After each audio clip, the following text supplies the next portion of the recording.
Vamos a pregar a palabra de Dios.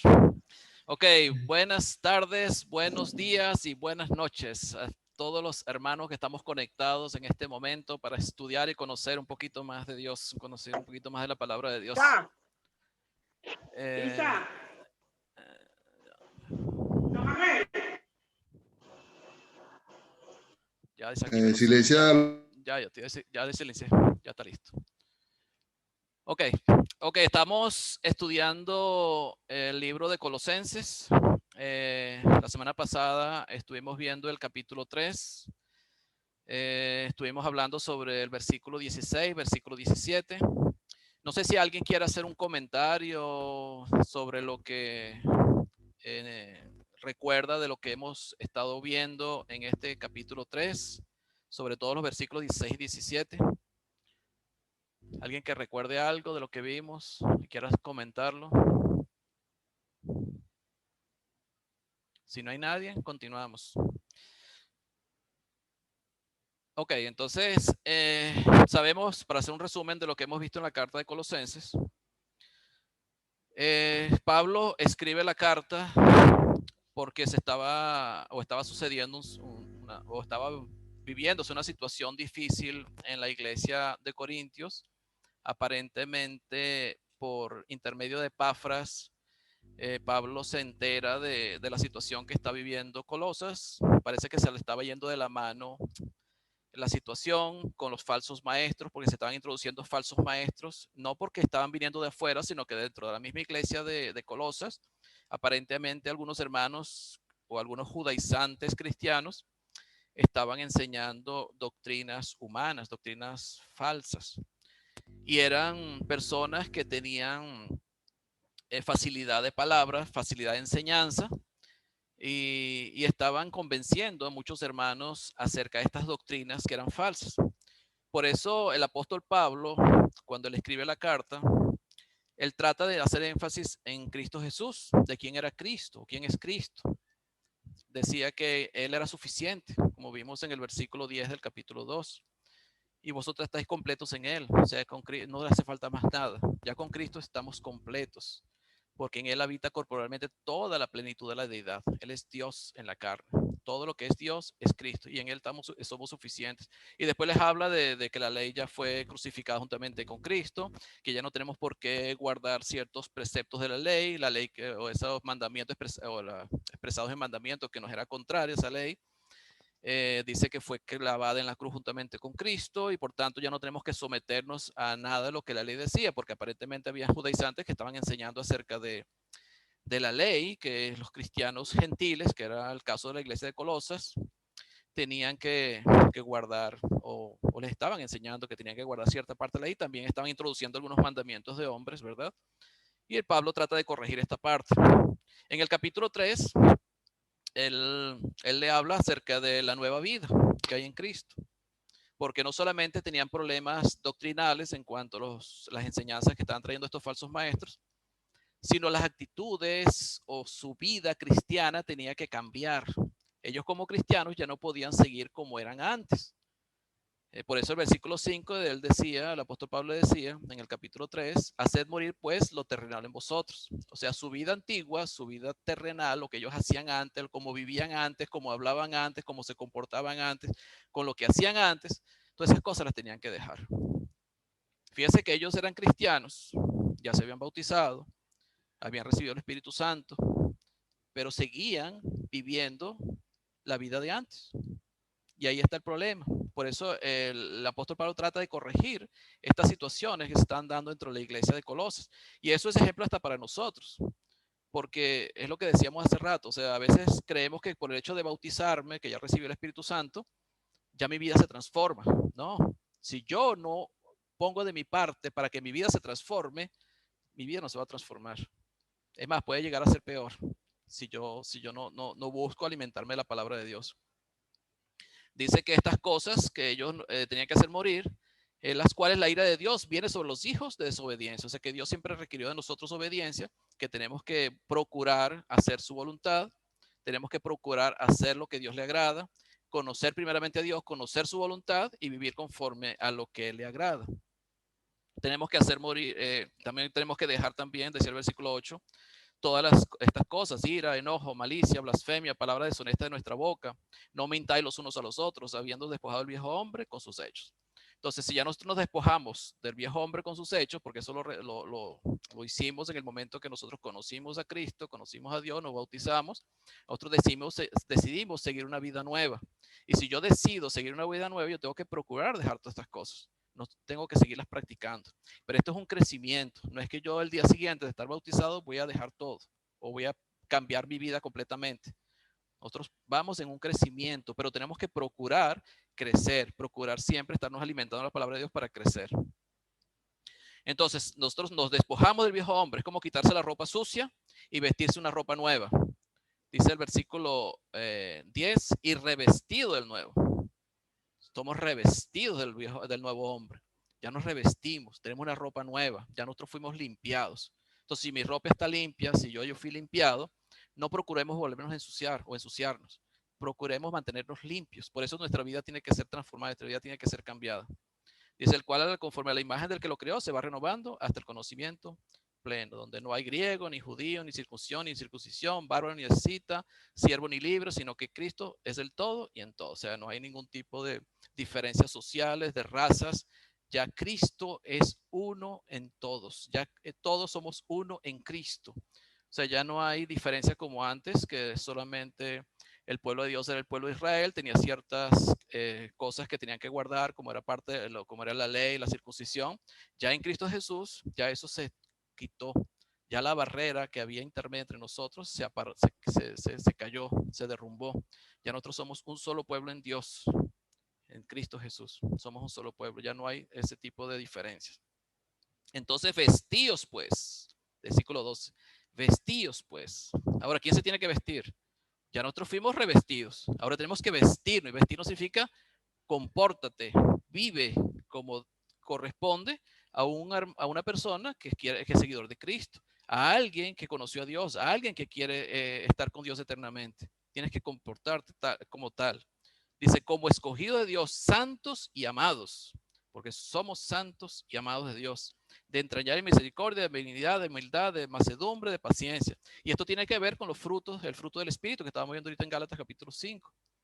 O sea, eso tiene que llenarse en nosotros, tiene que abundar en nosotros. Pero eso solamente se da cuando nos vestimos. Y es cuando tomamos la decisión de cambiar cuando estamos conociendo y conocemos a Dios.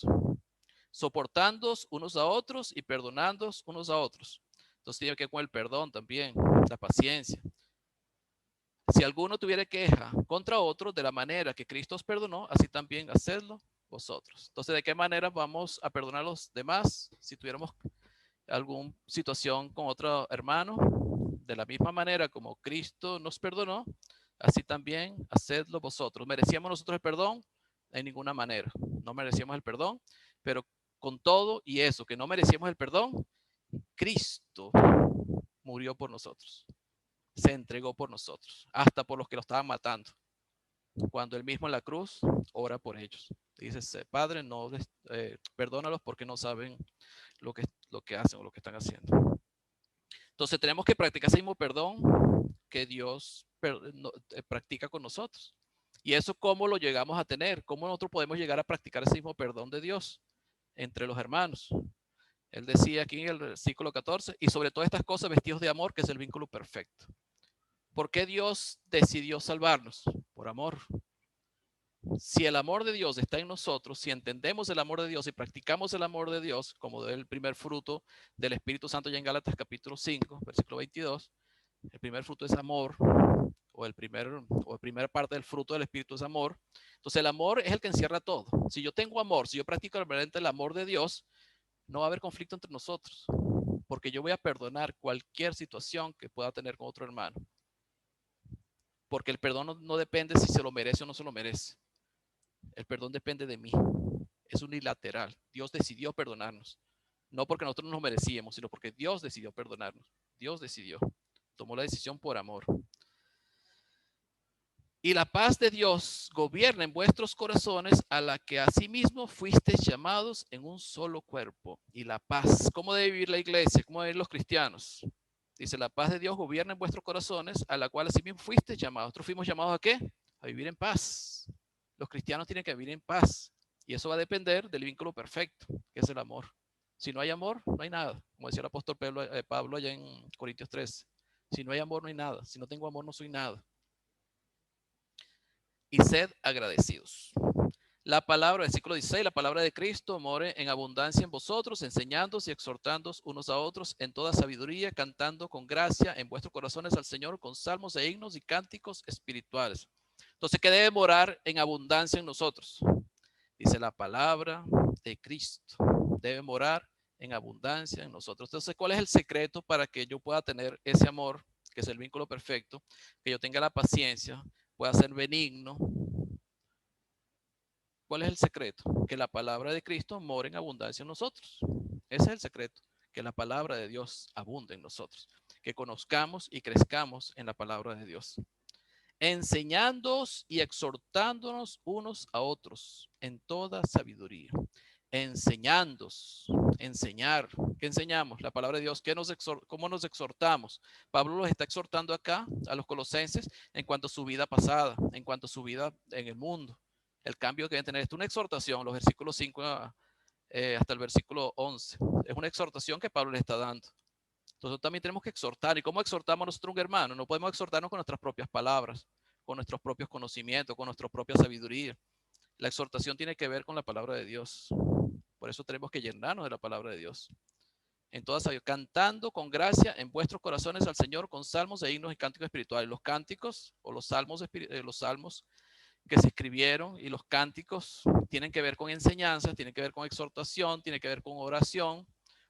Cuando cantamos a Dios, estamos orando, estamos aprendiendo, estamos exhortando a nosotros mismos, porque no solamente exhortamos a los demás, sino que la misma palabra de Dios nos exhorta a nosotros, como está haciendo acá la carta de Colosenses. Y todo lo que hacéis, todo lo que hacéis, todo lo que nosotros hacemos, todo lo que hacían los colosenses, sea de palabra o de hecho, si lo hacemos de palabra o de hecho, si hablamos o actuamos, hacerlo todo en el nombre del Señor Jesús. Si yo todo lo que yo haga, no solamente lo que hago cuando estoy congregado, cuando estoy con los hermanos, sino todo lo que yo haga en mi vida humana, como ser humano, si yo lo hago en el nombre del Señor Jesús, ¿de qué manera tengo que hablar y de qué manera tengo que actuar? O sea, porque lo voy a hacer en el nombre del Señor, bajo la autoridad de Cristo. Porque cuando habla del nombre del Señor Jesús, es bajo la autoridad de Cristo. Entonces, todo lo que hacéis, sea de palabra, todo lo que yo voy a hacer o voy a hablar, o todo lo que voy a decir, todo lo que voy a lo que voy a las personas que me voy a dirigir, todo lo que yo voy a decir, si lo voy a hacer en el nombre del Señor Jesús, ¿de qué manera lo voy a hacer? ¿Voy a glorificar a Dios o no voy a glorificar a Dios? Porque lo voy a hacer bajo la autoridad de Cristo. Y si hago algo, si voy a hacer algo, o todo lo que yo haga, si voy a ir a hacer cualquier cosa que vaya a hacer, a trabajar en mi trabajo, donde quiera que yo me desempeñe, donde quiera que me desenvuelva, todo lo que yo vaya a hacer, dice, hágalo todo en el nombre del Señor Jesús también. Entonces, ¿cómo debe ser mi comportamiento cuando hago algo? ¿De qué manera me tengo que comportar? ¿Cómo debo vivir mi vida en el mundo? Entonces tiene que ver con eso, con un cambio de vida, con un cambio de actitud, con un cambio de manera de ser. Y ahí es donde el fruto del Espíritu Santo empieza a actuar en nosotros. Y es cuando nos damos cuenta nosotros si el Espíritu Santo mora o el fruto del Espíritu Santo lo podemos reconocer o no en nuestra vida. Dando gracias a Dios Padre por medio de Él. Y siempre agradeciendo al Padre por todo. Es lo que decíamos la semana pasada. Cuando miramos hacia atrás, podemos haber pasado por dificultades, por situaciones difíciles, cómo las hemos enfrentado, de qué manera hemos actuado, hemos glorificado a Dios en cuanto a lo que hacemos, lo que decimos, pero sabemos cuando miramos hacia atrás que todo eso que ha acontecido en nuestra vida, que pudo haber acontecido, nos trajo a donde estamos ahora. Y creo que donde estamos ahora es el mejor sitio, que estamos con Dios, estamos con Cristo, estamos en el mejor camino, que es el camino que nos lleva a Dios, que es el camino que nos lleva al cielo, a estar con Dios eternamente. ¿Alguna pregunta, comentario que quieran hacer hasta el versículo 17? Y comenzamos el 18. Quiero preguntar o poner en la mesa para que, ¿cómo se dice? aumentemos más nuestro entender del versículo 15. Versículo 15 donde dice, y la paz de Dios gobierne en vuestros corazones. Pero luego dice, para ser un solo cuerpo. Y agradecidos esa parte, pero solamente, ¿qué indica realmente decir que la paz de Dios gobierne en nuestro corazón? Me gustaría que dijéramos lo que entendemos de eso. Mientras más participemos, mejor. Bueno, hermano querido, queremos escucharlo. Hombre de sabiduría. Hermano querido. ¿Cómo está, hermano? Hermano querido, Dios lo bendiga. Dios lo bendiga.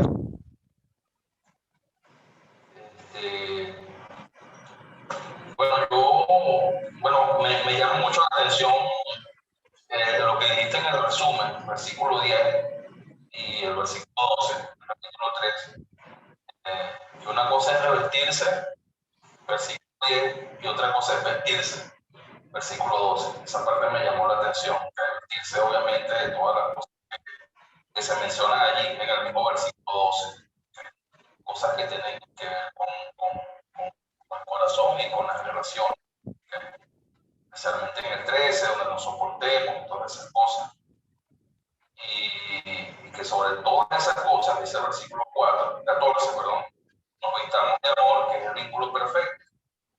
Y ahí en el 15, está preguntando, y paz de Dios, porque se vestirse implica todas esas cualidades, ¿no? Que se mencionan desde el mismo versículo 12 y finaliza pues con la paz. La penúltima es el amor y la última paz.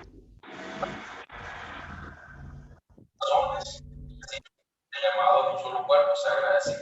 Si quieres, Pedro, apaga tu video para que se escuche mejor la voz, porque está como fallando. Entonces, decía que el último elemento de vestirse como escogido de Dios, de todos los que se mencionan a partir del versículo 12, es la paz de Dios. Es la paz de Dios. ¿Okay? Y es interesante, pues, lo que dice allí, pues, esa paz de Dios tiene que gobernar el corazón. Me llama también la atención. Y fuimos llamados a esa paz en un solo cuerpo, o sea, para poder vivir, permanecer y estar dentro del cuerpo de Cristo. Obviamente tenemos que vestirnos como escogidos de Dios, porque si no nos vestimos como escogidos de Dios, con todas las cosas que se mencionan desde el versículo 12 hasta el 15, donde termina con la paz de Dios, pues no vamos a poder formar parte del cuerpo, ¿verdad? Al que fuimos llamados, o sea, ese cuerpo al que fuimos llamados a vivir en paz, a disfrutar de armonía, o sea, lo que yo entiendo. Y agradecer por eso, como dice al final del versículo 15, y ser agradecidos, o sea, dar gracias porque estamos formando parte del cuerpo de Cristo, estamos disfrutando de la unidad, estamos disfrutando de la paz, y esa paz está guardada en nuestro corazón, y bueno, vistiéndonos de todos esos elementos que se mencionan ahí en el versículo 12, 13, 14 y 15, en este caso, que es de la parte de Dios. Entonces, pues por lo menos la pregunta de Roberto, eso es lo que yo entiendo, pues, en este momento. O sea, sí, bueno, más o menos se captó el mensaje, hermano. Hubo algunas fallitas ahí en el audio, pero sí se captó más o menos lo que quisiste decir con esto. ¿Alguien más? ¿Sabe algo rapidito del 15 y 16? Muy rápido, ¿no? Cuando está la palabra en nosotros, como dice el versículo 16, morando abundantemente. En vosotros. Acciones a ser correctas. O sea, primero la palabra de Dios en el corazón con la paz de Dios. 15 y 16 y en el 17 vienen las palabras y las acciones. Eso. Amén. Así es, hermano. Gracias. Linares, hermano, Roberto. Mi opinión. Hermanita Bueno, Alex. Dios les bendiga. Buenas noches. Bueno, mi comentario es hermano Agustino. Es que, bueno, estoy revisando lo que es el perdón.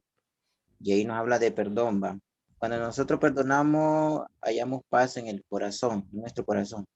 Por eso es que habla también de la paz ahí nomás en el capítulo siguiente. Y la paz de Dios gobierne vuestros corazones. Dice. Lo que miro yo en el perdón que aparece en la Biblia es que nosotros debemos de perdonar a nuestros hermanos. No dice que debemos de perdonar a los enemigos. Es más, como algunos, o sea, nos dice, bueno, voy a ver si me explico. Si alguien me denigra y que no tiene ningún conocimiento cristiano, yo lo puedo perdonar internamente y puedo amarlo, como dice Corintios, Mateo 5:44, por ahí, ama a vuestros enemigos. Ajá. Pero no es que yo me lo voy a ir a hincar ahí o a rogarle que me perdone. Porque la Biblia no está diciendo que perdonemos a nuestros hermanos. Entonces, es entre hermanos. Entonces, cuando hay una queja entre hermanos, que nos habla la palabra de Dios, también estaba estudiando, que por cierto hablé del perdón este fin de semana, en Mateo capítulo 18:23, donde habla de los dos deudores, que uno le perdonaron la deuda porque rogó misericordia, pero el siervo malvado no perdonó a su consiervo. También habla del perdón y veo que también se refiere a entre hermanos, porque dice, si vosotros, al final dice, si lo mismo hará vuestro Padre, si vosotros, dice, no perdonáis también, tampoco vuestro Padre. Bueno, en Mateo 6:12 dice, perdonad vuestras deudas. Ve como la oración de Jesús, dice, perdónanos nuestras deudas, así como nosotros perdonamos a nuestros deudores. Se habla también del perdón ahí. Y veo que este perdón sucede entre hermanos, porque yo he visto personas cristianas irle a suplicar perdón a un impío y parece que no es bíblico. También he visto personas de que, bueno, tal vez no me salgo el tema de que el apóstol Pablo nos enseñó que visitemos los presos. Pero en aquel entonces los presos que se visitaban eran los que estaban presos por el evangelio. Ese es mi comentario, hermano. Mi comentario, Dígame, cortico, Alex. mi comentario cortico. Esta paz, yo la veo que nos llama es a unidad. Más que una paz personal, más que una paz de limpia conciencia delante de los ojos de Dios, yo la veo que nos entrelacemos, que seamos uno solo, ese solo cuerpo de Cristo completamente en armonía. Ni uno es más pequeño, ni uno es más grande, sino que unidos, entrelazados, en amor, en paz, más que una paz individual, lo veo como una paz como miembros de un solo cuerpo. Gracias. Gracias, hermana. ¿Alguien más quiere hacer comentario? Yo quería decir algo. Esta paz es más, digo yo, está más explicada para mi opinión en Efesios 2:14, donde habla que la paz de Cristo por medio de Dios hizo un solo pueblo y destruyó ese muro que nos separaba y anuló en su propio cuerpo la enemistad que existía y puso fin a la ley que consiste en mandatos y reglamentos. Así, y en así mismo creó las dos partes en un solo hombre nuevo, y así hizo la paz. Esa paz que Pablo habla aquí es que nosotros tenemos, Cristo hizo la paz, derrumbó esa pared que nos separaba de Dios con nosotros por el pecado, ¿verdad? Entonces Dios nos reconcilió Cristo nos reconcilió con Dios. Y a través de esa reconciliación nosotros tenemos esa paz. Así esa misma reconciliación que hubo a través de Cristo, nosotros tenemos que también tener con nuestros hermanos. Y no solamente con nuestros hermanos en la fe. Yo creo que esa paz esa paz que nosotros obtuvimos de Cristo, debemos reflejarla a los que no son cristianos. Porque fíjese, aquí dice, y la paz que reina en sus corazones, en mi versión, y que la paz de Cristo reine en sus corazones, porque con este propósito los llamó Dios a formar un solo cuerpo y sean agradecidos. Es decir, nosotros a través de ese sacrificio de Cristo, de esa reconciliación, nosotros tuvimos esa paz, que es la reconciliación con Dios. Estamos en paz porque estamos reconciliados con Dios. Y si estamos reconciliados con Dios, también estamos reconciliados con nuestros hermanos, con nuestro próximo, a nuestro prójimo, con los que están a nuestro lado. Entonces ahí es que viene el verdadero perdón, el verdadero perdón es cuando tú perdonas a tu enemigo o a la persona o a cualquier hermano, cualquier persona que te hace cualquier cosa contra ti, porque tú te acuerdas de ese gran amor que Dios hizo con nosotros a través de Cristo. Y esa paz viene de esa reconciliación. Amén, Bueno, hermana. Tengo por aquí algo para que el hermano Roberto Linares a entender un poco sobre esta situación de lo que dice Cristo, ¿no? En el Sermón del Monte. En el 5:38 de Mateo, el mismo Jesús dice, oíste que fue dicho, ojo por ojo y diente por diente. Dice, pero yo os digo, no resistáis al que es malo, ante que cualquiera que hiere a la mejilla derecha vuelve la otra, dice acá. Pero en el 43 dice, oíste que fue dicho, amarás a tu prójimo y aborrecerás a tu enemigo.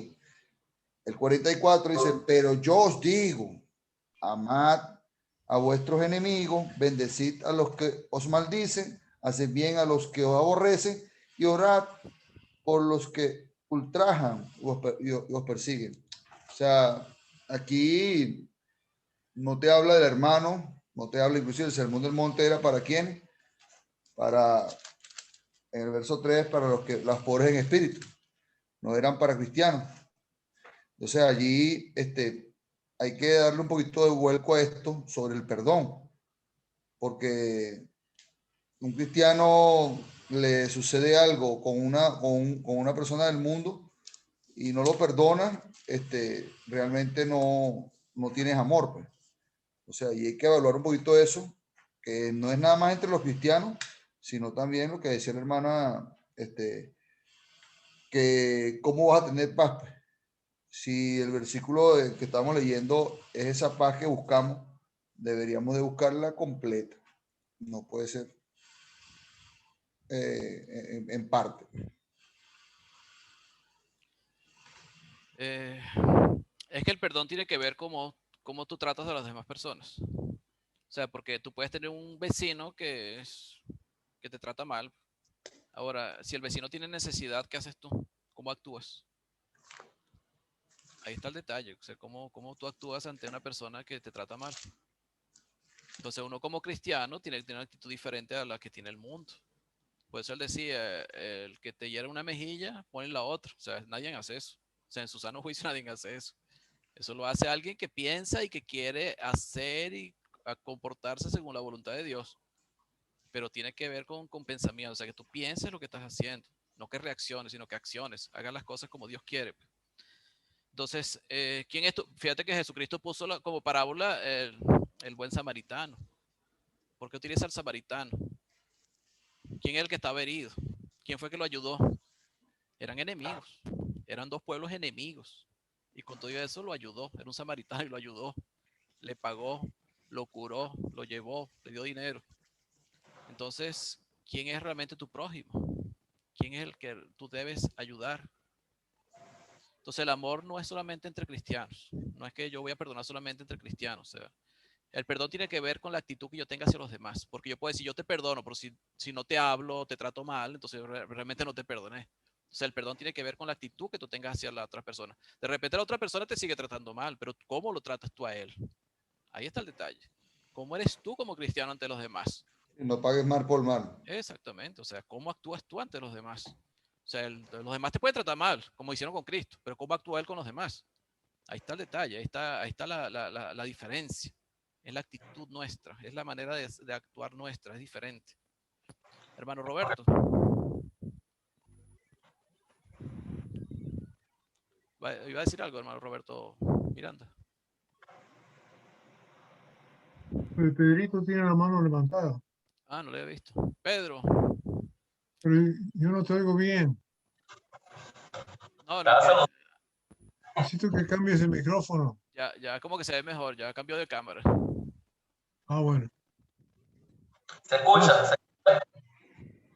Okay. Bueno, solamente pensando en la pregunta que hizo Roberto ahora del versículo 15.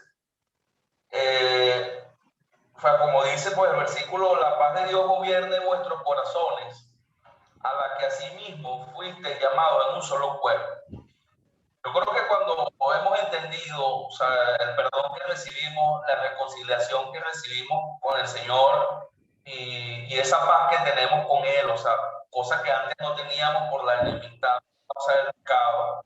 Ahora, después de la reconciliación, ahora del perdón, pues disfrutamos de esa paz plena con Dios. Esa paz que yo tengo con Dios, porque mis pecados han sido perdonados, han sido lavados, pues, o sea, debe gobernar mi corazón, debe gobernar mi ser, o sea, debe prevalecer sobre mí. Cuando la paz de Dios gobierna mi corazón, por el perdón que me ha dado, por la misericordia que ha tenido, pues eso me va a permitir a mí, pues, tratar a los demás de esa misma manera. Como Dios me ha perdonado, como Dios me ha lavado de mis pecados, como Dios me ha dado salvación, pues ha sido conmigo tan especial. Yo voy a ser así con los demás. Y eso me va a permitir poder estar en unidad. O sea, eso me va a permitir poder tener una buena relación. Por eso dice, a la que así mismo fuiste llamados en un solo cuerpo. O sea, cuando la paz de Dios se manifiesta en nosotros por el perdón que nos ha dado, también esa paz de Dios va a hacer que yo manifieste el perdón sobre otros. Y en este caso, dentro del cuerpo, podremos experimentar unidad. Cuando no hay unidad dentro de la iglesia, cuando no hay unidad en la hermandad, es porque no se ha entendido la paz de Dios, no están en paz con Dios. Para poder tener paz con los demás y tener unidad con los demás, yo tengo que estar en paz con Dios y en unidad con Dios.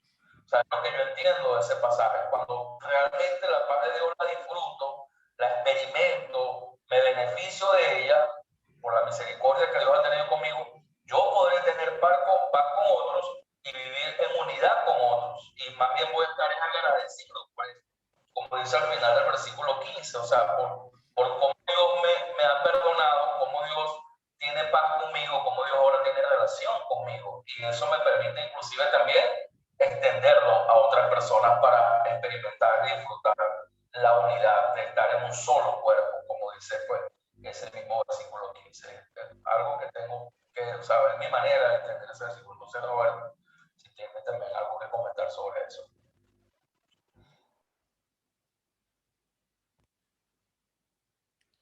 Marlene tiene la mano levantada. O la tenía levantada ya la abajo. Yo la tenía levantada, ya hablé, solamente que quería. Es más o menos la idea de lo que dijo el hermano Pedro, es lo que yo quería decir. ¿Ves? Esa es la verdadera paz, para mi opinión, pues la que habla aquí de la paz que reina en nuestros corazones. Exacto. Y esa paz debe ser transmitida a través del perdón que nosotros tenemos hasta nuestros enemigos. Y si Dios nos perdonó, ¿cómo no nos vamos a perdonar al que nos hace daño? No tiene sentido. Bueno. Por eso es que me tienes que perdonar, ¿oíste? Yo te perdono todos los días. Tiene 32 años perdonándome. Sí. Hermano Roberto Miranda, ¿iba a decir algo? Bueno, ahorita que mencionaste eso, mi yerno dice que cuando él se levanta en la mañana, se despierta. Lo primero que hace, se da vuelta y le dice a mi hija, perdóname. Antes de empezar nada, empieza así, buscando el perdón. Por si acaso. Y ¿Qué hiciste? No sé, pero perdóname. Sí, no sé lo que hice, pero perdóname, por si acaso. Por si acaso. Pero no, van muy bien, o sea, todos los comentarios para eso son. Yo creo que son muy edificantes. Y si yo tuviera algo más que enseñarles, les enseñaría, pero yo veo que son buenos alumnos y han aprendido mucho. que han aprendido de Dios y de eso se trata. Que Dios les bendiga. Amén. Sigan adelante. Bienvenido, hermano Efraín. Hermanazo, Dios les Ah, guarde. Dios te Maturín bendiga. presente. Muchachos, ¡Ay, muchacho!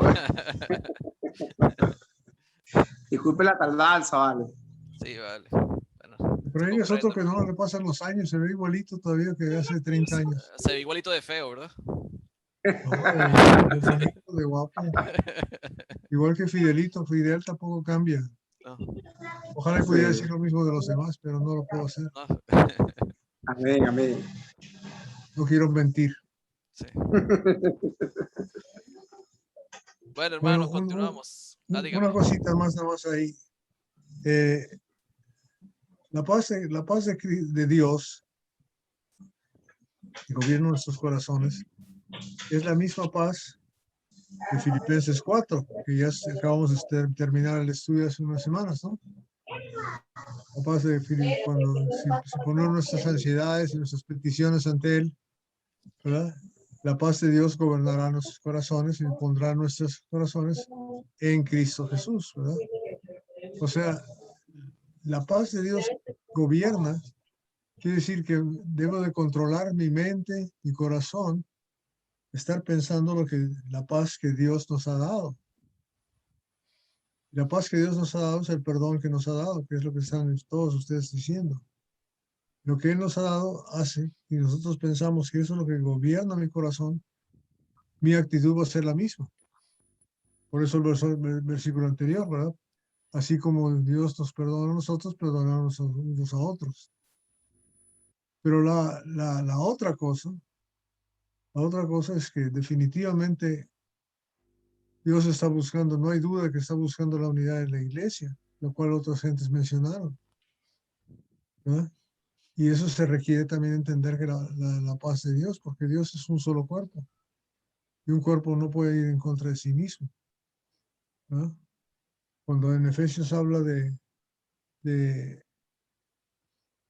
que nosotros debemos de amar a nuestras mujeres, nuestras esposas, ¿verdad? Como Cristo amó la iglesia y se entregó a sí mismo por ella. Dice ahí claramente que está hablando de la iglesia, no del matrimonio. El matrimonio lo está dando como una ilustración de lo que es la iglesia. Entonces, la iglesia tenemos que amar al cuerpo.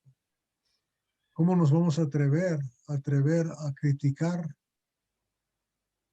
¿verdad?, a un miembro del cuerpo de Cristo?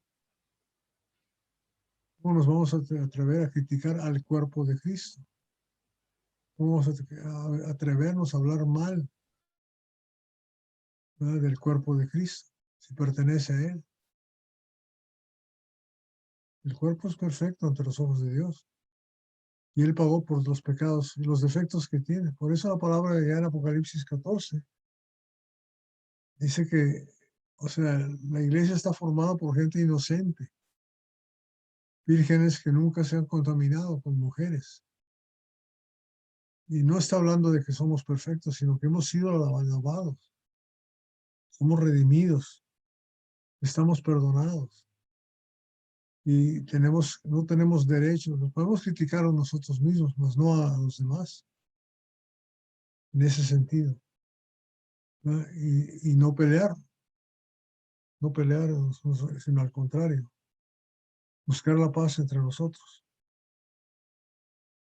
Todos los comentarios estuvieron excelentes, con excepción del de Roberto Miranda. Perdón la tardanza. Adelante, hermanito Agustinho. Gracias, hermano. Ok. Aquí, según el título de mi Biblia, Dios habla hoy, dice, deberes sociales de la nueva vida. Deberes Apenas se le oye a usted, hermano. ¿Se ve? ¿Se escucha? Okay. No. ¿Hay alguien que tiene algún Ya. micrófono activado? Ya está listo. Ok, entonces vamos con el versículo 18, donde vemos los deberes cristianos en cuanto a la familia, en cuanto a las relaciones interpersonales entre hijos, padres, esposos, esposas, trabajadores, patrones. El primer versículo, el apóstol Pablo habla sobre las casadas y él está hablando damas casadas. Dice, casadas, estad sujetas a vuestros maridos, como conviene en el Señor. Y me gustaría que las damas intervinieran en este versículo y dijeran o analizaron cuál es su punto de vista en cuanto a lo que está diciendo el apóstol Pablo acá a las mujeres casadas. ¿Qué significa estar sujeta a vuestros maridos? ¿Y qué significa como conviene en el Señor? A ver qué nos pueden decir. ¿Qué significa estar sujeta a vuestros maridos? ¿Qué entendemos por eso? Alex, la hermana Alex, ¿se encuentra por ahí? Sí, aquí estoy, Ah, pero aquí está. pero como nunca me he sujetado a un marido, Bueno, hermana, porque pero nunca me he casado, soy soltera, pero es que, entonces voy a escuchar primero. va a escuchar Después primero. yo hablo de mi esposo, yo después hablo de mi esposo Cristo, porque ese sí es mi esposo. Pero vamos a escuchar una casada.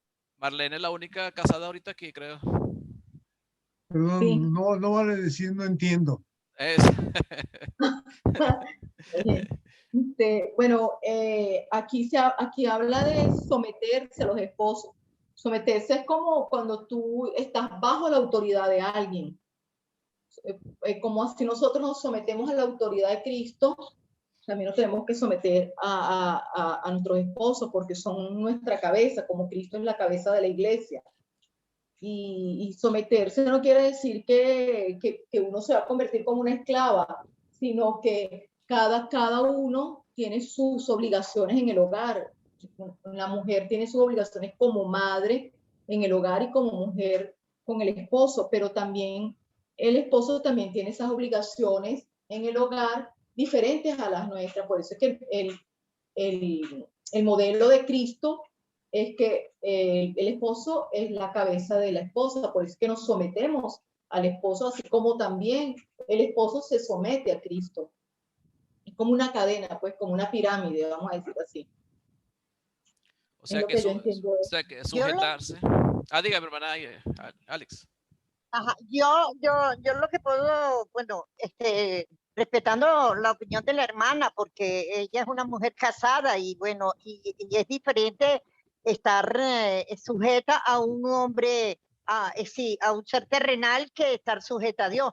Por lo menos en el caso de las esposas, como la hermana dice, ella dice, yo bajo su autoridad sin ser esclava, ¿verdad? Que sería diferente en mí, donde yo tengo a Cristo como mi esposo, porque soy su esposa, ¿ves? Y de verdad que con toda la alegría de mi corazón, a mí me gustaría esclavizarme hasta lo máximo, ser su siervo hasta lo máximo, porque es mi Señor y sé que de Él no va a venir absolutamente nada que no sea favorable para mi vida. Pues. Entonces, lógicamente que ese diseño divino de Dios, Cristo el hombre y el hombre la mujer, que es un diseño divino, tiene que cumplirse, porque yo considero que una mujer no podrá sujetarse a lo que quiera un hombre que no sea lo que quiera Cristo, pues, porque muchas mujeres tienen ese problema con sus esposos que sus esposos no obedecen a Dios, y entonces ahí es donde se distorsiona el diseño divino.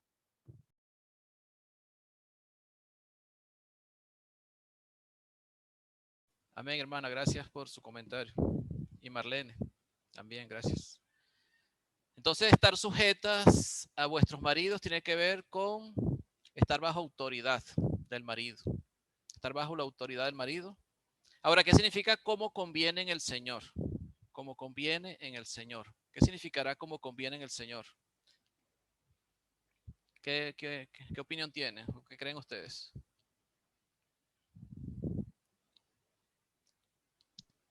Bueno, mi opinión, la vuelvo a repetir, y es lo que he conocido por casos de mujeres casadas que justamente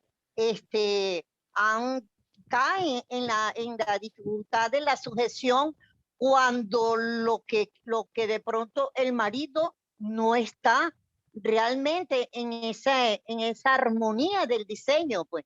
Es decir, Si el hombre, si la cabeza del hombre es Cristo, siempre lo que venga va a ser en armonía con el Señor. Es ese cumplimiento de Dios, Cristo, el hombre y la mujer. Hay una línea perfecta en ese diseño. De lo contrario, cualquier distorsión nunca va a ser ni como conviene a Cristo, ni como conviene a Dios. Amén. Fíjense lo que dice la Biblia, Dios habla hoy. Esposas, sométanse a sus esposos, pues este es su deber como creyentes en el Señor. Esa es la traducción, Dios habla hoy. Y el apóstol Pablo, cuando le escribe a la iglesia de Efesios, a la iglesia de Efesios, él le dice en el capítulo 5, versículo 22, las casadas estén sujetas a sus propios maridos como al Señor. O sea que si la esposa no se sujeta, no está bajo autoridad del marido, no está cumpliendo con la voluntad de Dios. Porque si ella está sujeta al Señor, si ella está bajo la autoridad de Cristo, si la mujer cristiana está bajo la autoridad de Cristo, según lo que dice el apóstol Pablo, también debe estar bajo la autoridad del marido. Fíjense lo que dice Primera de Corintios capítulo 11. Capítulo 11, en el versículo 3. Aquí el apóstol Pablo, cuando le escribe a los Corintios, él habla sobre el orden de autoridad. El orden de autoridad que Dios ha establecido. Dice, pero quiero que sepáis que Cristo es la cabeza de todo varón. Y el varón es la cabeza de la mujer y Dios la cabeza de Cristo. O sea que el orden de autoridad, según lo que establece el apóstol Pablo acá a los Corintios, es Dios es la cabeza de Cristo, Cristo es la cabeza del varón y el varón es la cabeza de la mujer. Es el orden de autoridad. Pero no implica que sea uno inferior al otro. O sea, en cuanto a autoridad, hay diferencia. Pero en cuanto a lo que son iguales. Por lo menos Dios y Cristo son iguales. En cuanto a que son Dios. Como dice aquí mismo cuando le escribió a los Colosenses. En el versículo 9. Porque en él habita corporalmente toda la plenitud de la deidad. O sea que Dios y Cristo son iguales. En cuanto a deidad, en cuanto a ser Dios. Pero en cuanto a autoridad, el Padre es cabeza de Cristo. Y Cristo es cabeza del varón. Y el varón es cabeza de la mujer. Y así como el Padre y el Hijo son iguales en cuanto a deidad, el hombre y la mujer son iguales en cuanto a humanidad. En cuanto a facultades físicas, mentales, son iguales, prácticamente iguales. De repente hay cosas que la mujer no puede hacer y el hombre sí puede hacer. Pero en cuanto a sus capacidades, tanto el hombre como la mujer son iguales. Pero en cuanto a autoridad, según lo que establece el apóstol Pablo, tanto a los corintios como a los efesios, como a los colosenses, el varón es cabeza de la mujer. O sea, la mujer tiene que estar bajo la autoridad del varón. Ahora, ¿por qué sucede esto?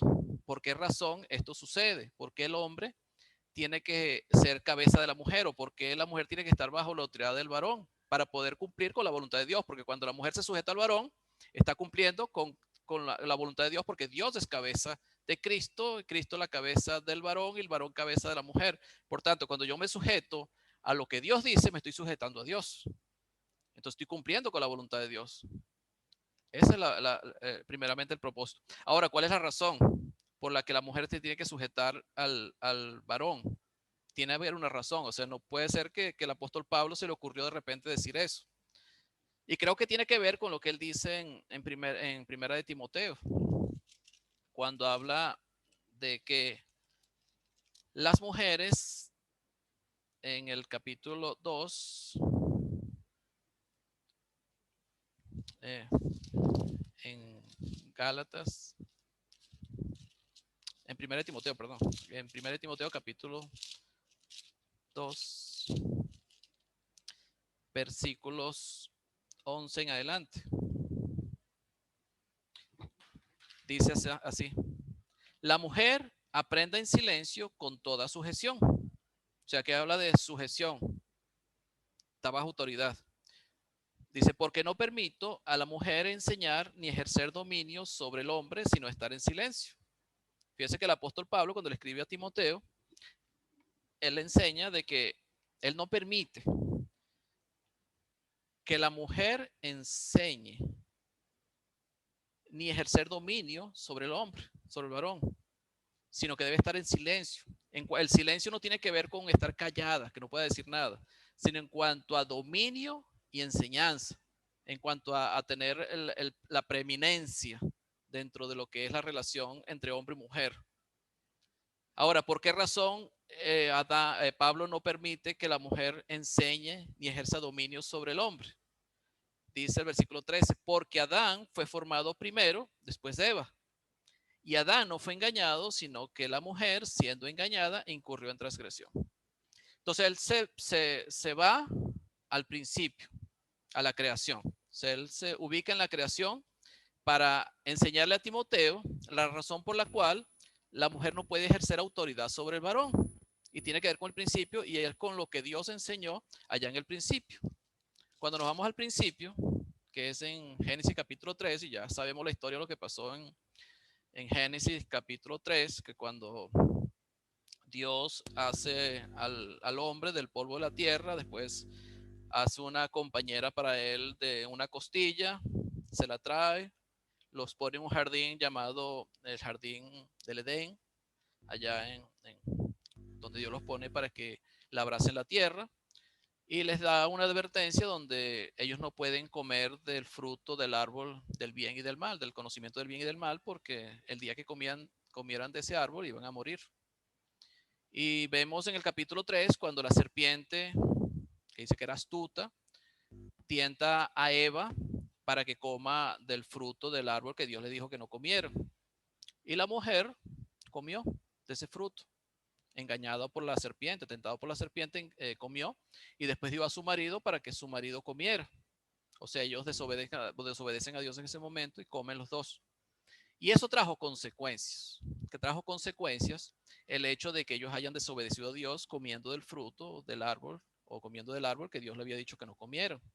Y las consecuencias tienen que ver con el versículo 14 en adelante. Pero vamos a referirnos al versículo 16, que es donde toca la parte de la mujer. Dice, a la mujer dijo, multiplicaré en gran manera los dolores de tus preñeces. Con dolor darás a luz los hijos, y tu deseo será para tu marido, y él se enseñoreará de ti. Entonces ya Dios le está dando una consecuencia por el hecho de que la mujer haya transgredido el mandamiento de Dios. Y el mandamiento era, no comas del árbol. Ella fue la primera que comió. Ella fue la que fue tentada por Satanás, por la serpiente. Ella fue la que comió y fue la que le dio al marido para que el marido comiera. Por eso Dios le dice, multiplicaré en gran manera los dolores de tus preñeces, con dolor darás a luz dos hijos, y tu deseo será para tu marido, y él se enseñoreará de ti. Cuando habla de enseñorearse de ti, es que él va a ser tu señor. O sea, ahí está ejerciendo, Dios está colocando una autoridad sobre el varón por encima de la mujer. O sea, el marido se iba a enseñorear de la mujer. O sea que cuando el apóstol Pablo le enseña a Timoteo, nos enseña allá en Efesios, nos enseña en Colosenses, que el hombre es, que la mujer debe sujetarse al marido, no fue porque él se le está ocurriendo en ese momento hacerlo, o decirlo, enseñarlo, sino porque eso viene ya como una consecuencia enseñada por el mismo Dios cuando Moisés escribe aquí al Génesis, de haber pecado contra Dios, haber desobedecido a Dios. Es una consecuencia del pecado. No se trata de machismo, porque muchas veces se ha enseñado que Pablo es machista y que Pablo no permite que la mujer ejerza liderazgos dentro de la iglesia cuando hay varones. No se trata de eso. Se trata de el principio, el hecho de que la mujer haya desobedecido al hombre, a Dios, perdón, allá cuando comió del árbol que Dios le dijo que no comiera. Por tanto, el orden de autoridad es Dios, Jesucristo, el hombre y la mujer. O sea que la mujer está bajo autoridad del marido. No sé si alguien quiere comentar algo sobre esto.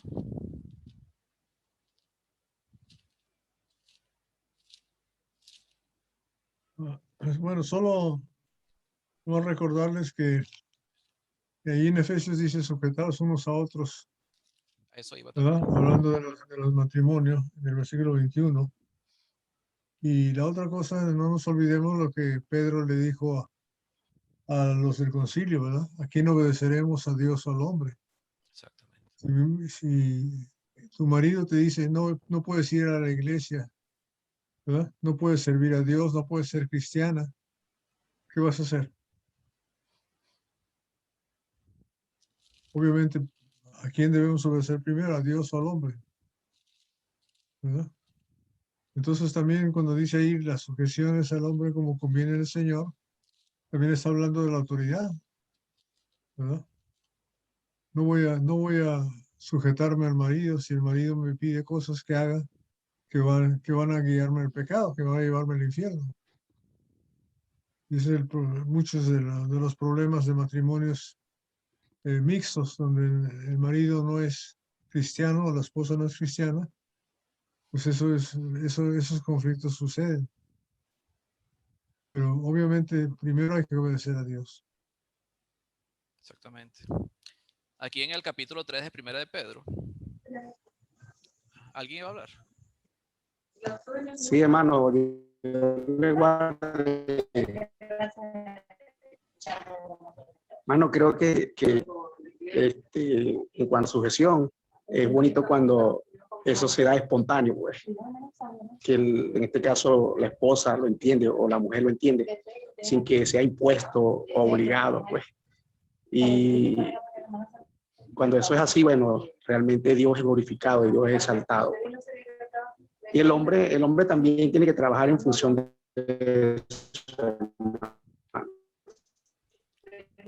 muchas veces pasa fuera del cristianismo y dentro del cristianismo. O sea, cuando digo cuanto a los matrimonios mixtos, pues a veces el hombre se desconecta mucho de Dios, no quiere ser fiel a Dios, no quiere ser una persona sujeta a Dios, y muchas veces eso crea problemas en la parte de la sujeción a la mujer, y a veces queremos que la mujer se sujete y nosotros no nos sujetamos, y muchas veces eso hace que lamentablemente haya ese problema de falta de sujeción. Pero creo que lo más hermoso es que sea una sujeción espontánea, sin que sea impuesta ni que sea obligada. E igualito la sujeción de la iglesia a los pastores, a los evangelistas, y que sea algo verdaderamente que se dé sin que se le esté imponiendo a nadie. Es mi opinión en cuanto a eso. Sí, es correcto. Por eso el apóstol Pablo a los Efesios le decía, las casadas estén sujetas a sus propios maridos como al Señor. O sea, no es posible que la mujer se quiera sujetar al Señor y entonces no quiera sujetarse al marido. O sea, no tiene sentido. O sea, porque al final, si te sujetas a Dios, tienes que sujetarte a todo lo que Dios enseña. O sea, lo que Dios enseña. Y Dios enseña que la mujer debe sujetarse al marido. Debe estar bajo la autoridad del marido. Fíjate en cuanto a los matrimonios mixtos, en el capítulo 3 de 1 de Pedro. Asimismo, vosotros también, mujeres, estad sujetas a vuestros maridos. Entonces Pedro le enseña a las mujeres en las iglesias que estaban pasando por dificultades, cuando le escribe esta carta a Primera de Pedro, dice que las mujeres que tienen maridos que no son cristianos deben estar sujetas a ellos. Pero como decía el hermano Roberto Miranda, eso va a depender, porque si el marido le prohíbe seguir a Cristo, ya ahí cambia la situación.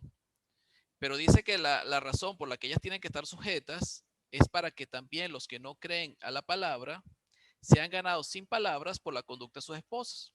O sea que la mejor predicación o el mejor mensaje que pueda dar una esposa a un esposo cristiano o un esposo cristiano a una esposa no cristiana es su vida cristiana, su sujeción a Dios, porque primeramente nos sujetamos a Dios. La esposa se sujeta a Dios, por tanto se sujeta al marido. El esposo se sujeta a Dios, por tanto se sujeta a los mandamientos de Dios y hace la voluntad de Dios. Dice el versículo 2, considerando vuestra conducta casta y respetuosa. ¿Cómo trata una esposa a su esposo? Casta y respetuosa, o sea, es pura y respeto, o sea, hay pureza y respeto hacia él. Vuestro atavío no sea el externo de peinados ostentosos, de adornos de oro o de vestidos de lujosos, sino el interno, el del corazón, en el incorruptible ornato de un espíritu afable y apacible. ¿Cuál debe ser el comportamiento de una esposa cristiana, aunque tenga un esposo no cristiano? Dice un espíritu afable y apacible, que es de grande estima delante de Dios. Yo conocí una muchacha acá una muchacha casada, señora, joven, y ella va por una iglesia evangélica. No, ella va por una iglesia evangélica, le estuve hablando y cosas. Entonces ella me dice que el esposo no quiere ir, que ella lo va a tener que dejar porque él no quiere ir para la iglesia, que lo va a botar, que le va a dar una patada y lo va a botar de la casa porque no es posible, que ella no puede vivir con él, que él no quiere nada con Dios. Entonces le escribí este texto de Primera de Pedro. A los días me lo encontré y me dice, ay, ¿sabes qué? Leí el texto que usted me mandó y lo puse en práctica y ahora el hombre quiere ir para la iglesia conmigo. Imagínense. Es una iglesia evangélica, pero esto que el apóstol Pedro está enseñando es verdad. O sea, claro, es verdad, es la palabra de Dios. Pero si se pone en práctica, todas las esposas ponen esto en práctica, pueden convencer a un esposo. Es como tú dices, o sea, tú no puedes obligar a nadie a hacer nada. La persona tiene que convencerse a ver las actitudes de las otras, de la esposa en este caso, a ver la actitud que tiene la esposa, cómo se comporta con él, cómo es su vida, cómo te trata. Así es. Esa es como tú te ganas a las personas. Es tu vida. Es como tú cómo te ganas tú a alguien, algún vecino, alguien que tú conoces.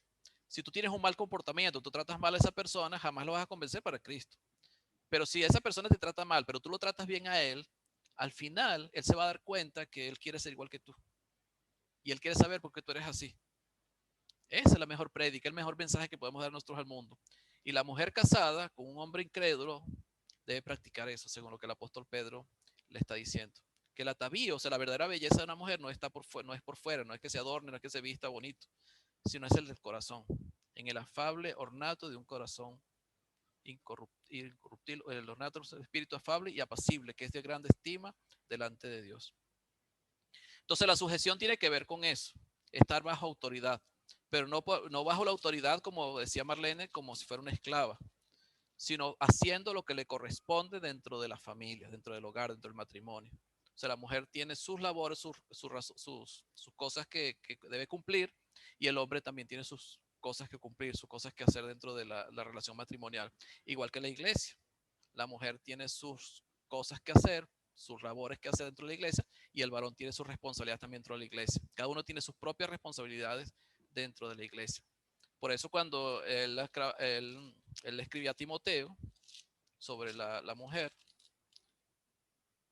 él hablaba de que es el versículo que muchas veces no se entiende, cuando hablaba de que la mujer se salvará engendrando hijos, si permaneciere en fe y en amor, creo que dice así. O sea, ¿cuál es la responsabilidad de la mujer? Tener hijos, o sea, cumpliendo con la responsabilidad que le corresponde, si permanece fiel y tiene fe, en fe. O sea, la mujer tiene que cumplir la razón o su propósito dentro de la relación matrimonial y también dentro de la iglesia. Debe cumplir con lo que le corresponde a la mujer. Y la mujer tiene cosas que hacer. Pero bueno, a veces muchas personas no lo entienden de esa manera y lo ven de una manera diferente. ¿Algún comentario?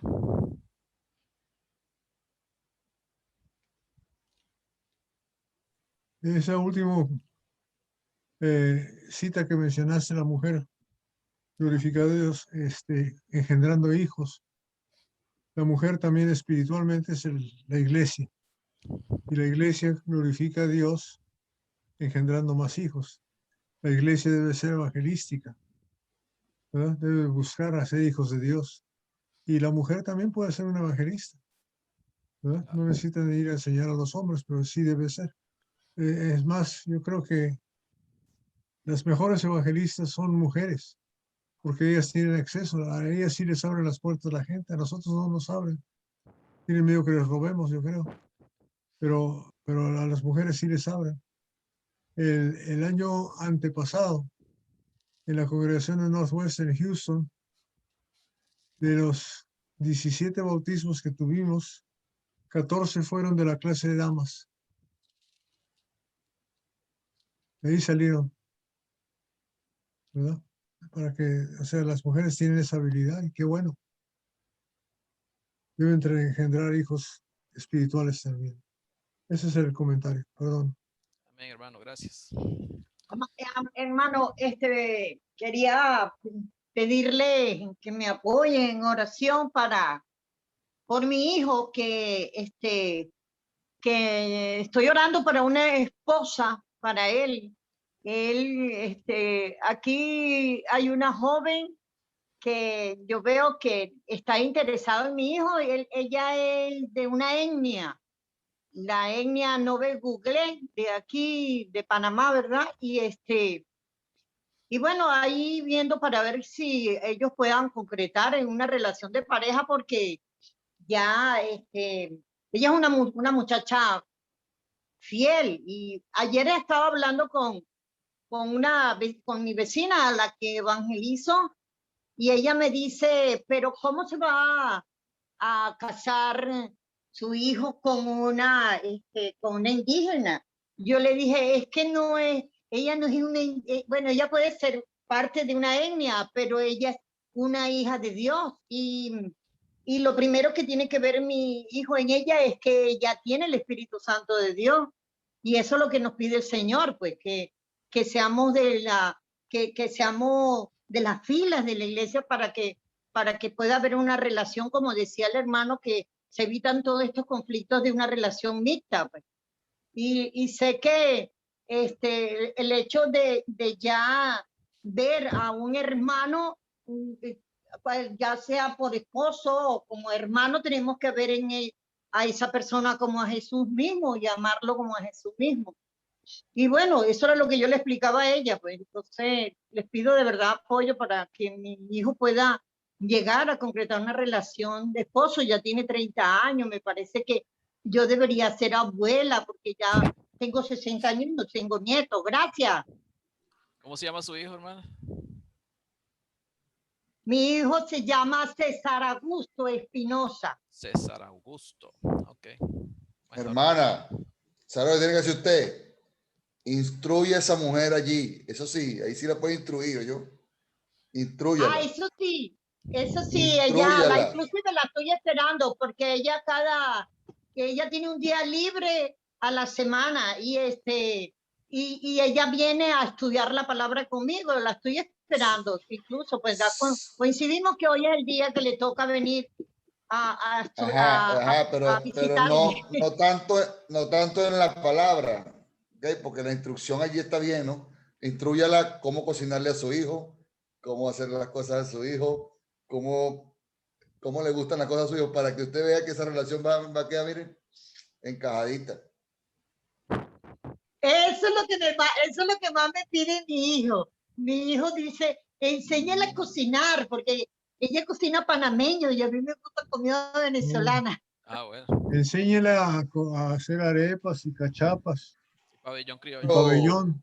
Cuando usted ve, hermano, que ese hombre queda así, enganchado. Y en diciembre hacen hallacas para que Oye, él dice, no, a enseñarla a hacer arepas, porque porque Amén. un día la pusimos a hacer arepas y las arepas estaban muy duras. Bueno, vamos a Amén. terminar acá entonces, hermanos. Entonces, para terminar lo de las casadas, dice el versículo 22 del capítulo 5 de Efesios. Entonces, las casadas estén sujetas a sus propios maridos como al Señor, porque el marido es cabeza de la mujer, así como Cristo es cabeza de la iglesia, la cual es su cuerpo y él es su salvador. Entonces, así como Cristo es la cabeza de la iglesia, el marido es cabeza de la mujer y Cristo es el salvador del cuerpo. Así que, dice el versículo 24, como la iglesia está sujeta a Cristo, así también las casadas lo estén a sus maridos en todo. Entonces, las casadas deben estar sujetas a sus maridos en todo. Y cuando hablamos en todo, no significa que sea todo lo que el marido desee, porque el hermano Roberto decía que si el marido es incrédulo y no quiere que la esposa sea cristiana o asista a la iglesia o adore a Dios, primero hay que obedecer a Dios antes que a los hombres. O sea, la sujeción es a Dios primeramente. Dios, Cristo, el varón, la mujer. La sujeción primero es a la cabeza, que es Dios. Dios, hay que sujetarse primeramente a Dios. Entonces la mujer debe estar sujeta bajo autoridad del varón. No sé si continuamos, aquí son las 9:20 de la noche. Ya Pedro tuvo que irse porque tenía un estudio también a esta hora. Tiene el micrófono activado, hermano. Yo sugiero que paremos ahí. Sí, porque falta el del Más varón. vimos el versículo 18, pero es que el tema es largo. Sí, sí, este se va a alargar un poquito más el 19 también, con los maridos, amad a vuestras mujeres. Sí. Entonces, Pero está bien alargarlo, hermano. sí.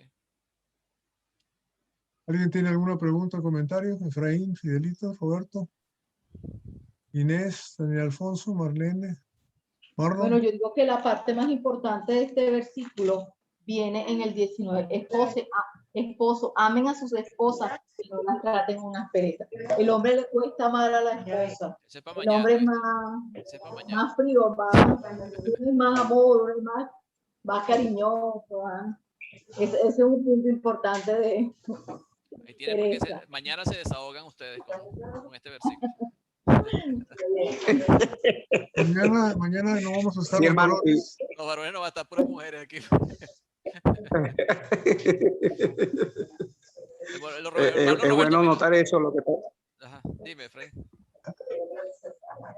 no, que bueno notar eso lo que está diciendo la hermana, ¿no? Que cosa que la palabra siempre exhorta a la mujer a sujetarse y al hombre a amar. O sea, algún problema hay ahí que hay que meditar y analizar muy bien, pues. El hermano Roberto tiene una ventaja que la esposa no entiende español.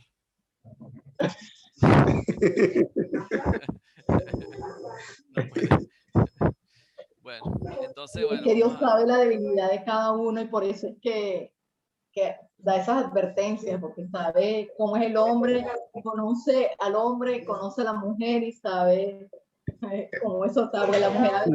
Muchas mujeres de verdad, a uno les cuesta a veces someterse, pero es así. Por eso es que Dios, pero porque Dios nunca le dice, amen, mujeres, amen a sus esposos, porque por naturaleza la mujer da amor, pues. Es más amor. Es especialista en amar. Exactamente. Sí, eso es correcto. Pero le cuesta sujetarse, ¿verdad, hermanita? Eso. Le cuesta sujetarse. Dios sabe, Dios conoce su creación, por eso es que él sabe dónde exhortar. Bueno, hermanos, si no hay más comentarios. Cuídense mucho. Bueno, saludos a Bueno, todos. Bueno, hermano, voy a Dios los bendiga. Hasta voy a mañana. despedirme también porque tengo una charla ahorita. Que Dios me le guarde. Un placer estar con ustedes, mi hermano. Vamos a hacer una oración para despedir la reunión y salimos. ¿Ok? Ok. Pero este hermano Fidel, tiene una oración para terminar. Ah, no, Fidel fue el que hizo la oración. Bueno, tú mismo, Efraín, haz la oración.